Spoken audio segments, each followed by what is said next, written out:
আসসালামু আলাইকুম গাইস, আশা করি আপনারা সবাই অনেক ভালো আছেন। আমিও আপনাদের দোয়ায় অনেক ভালো আছি। তো আজকের ভিডিও টপিকটি হচ্ছে ছবি এডিটিং নিয়ে। তো যাদের ফোনে এলএমসি ক্যামেরাটি সাপোর্ট করে না তাদের জন্য এই ভিডিওটি। আজকে দেখাবো কিভাবে আপনারা এইরকম একটি নর্মাল ফটোকে কিভাবে এক ক্লিকে এরকম করতে পারেন। তো সেটি করার জন্য চলে যাই মোবাইল স্ক্রিনে। আপনারা দেখতেছেন সাকিব মিরর, আমি আছি সাকিব আপনার পাশে। ফটো এডিট করার জন্য আমাদেরকে ছোট দুটি অ্যাপ্লিকেশনের দরকার হবে। তো চলে যাই প্লে স্টোরে। এখানে সার্চ বারে লিখবো লাইটরুম, LIR, এই যে লাইটরুম লিখবো। তো এরপর এটা ইনস্টল করে নেবো, আমার ইনস্টল করা আছে, আমি ইনস্টল করছি না। তো এরপর আরেকটি অ্যাপস লাগবে, আবার লিখবো LR প্রিসেট। তো এই যে এই অ্যাপসটি লোগোটি দেখে নেন, এই অ্যাপসটি আপনারা ইনস্টল করবেন, আমার ইনস্টল করাই আছে। তো আমি এখন এডিট করে দেখাবো। তো আমরা LR প্রিসেট এই অ্যাপসটি ওপেন করবো। অ্যাড দেখাইতে পারে যেহেতু ফ্রি অ্যাপস। তো এখানে আপনারা অসংখ্য প্রিসেট পাবেন, অরেঞ্জ, তারপরে স্কাই কালার, সিনেমাটিক, পোর্ট্রেট, অনেক প্রিসেট আছে। তো আপনারা আপনাদের ইচ্ছে মতো ডাউনলোড করবেন। আমি একটি সিম্পলি ডাউনলোড করে দেখাচ্ছি।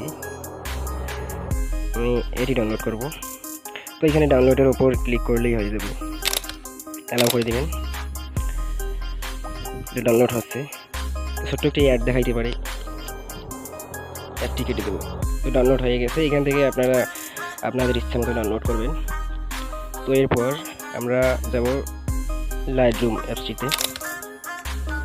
তো ওপেন করার পর এরকম একটি ইন্টারফেস দেখাবে। তো এখান থেকে যে প্রিসেট আপনি ডাউনলোড করবেন সেটি এখানে শো করবে। তো এই প্রিসেটের উপর আপনারা ক্লিক করবেন। তো এরপর আমরা এখানে থ্রি ডটের উপর ক্লিক করব, এখানে উপরে থ্রি ডটের উপর ক্লিক করব। এরপর আপনাকে এখানে কপি করতে হবে, এখানে কপি করব আমরা। এরপর এখানে টিক মারে ক্লিক করতে হবে, ক্লিক করলাম। তো এরপর আমরা এখান থেকে কেটে দিব, এখান থেকে বের হয়ে আসবো। আসার পর আপনি যেই ফটোতে এই প্রিসেটটি অ্যাড করতে চাচ্ছেন সেটাতে ক্লিক করবেন। তো আমি আপনাদের বোঝানোর জন্য একটি ফটো সিলেক্ট করব। তো সিম্পলি ওই আগের মতোই এখানে থ্রি ডটে ক্লিক করতে হবে, তো এখানে ক্লিক করব। এরপর এখানে আবার আপনাদেরকে পেস্ট সেটিংস এইখানে ক্লিক করতে হবে, এখানে ক্লিক করব। তো দেখতেই পাচ্ছেন জাস্ট এক ক্লিকেই কত সুন্দর এডিট হলো। এখানে আরও অসংখ্য প্রিসেট আছে, ওগুলো আপনারা ডাউনলোড করে দেখতে পারেন। এখানে সিম্পলি থ্রি ডটে ক্লিক করে সেভ কপি টু ডিভাইস এখানে ক্লিক করে আপনার গ্যালারিতে নিয়ে যেতে পারেন। ওকে, তো গ্যালারিতে সেভ হয়ে গেছে। আজকের ভিডিওটি এই পর্যন্তই। ভিডিওটি ভালো লাগলে একটি লাইক, সাবস্ক্রাইব করতে ভুলবেন না। ধন্যবাদ।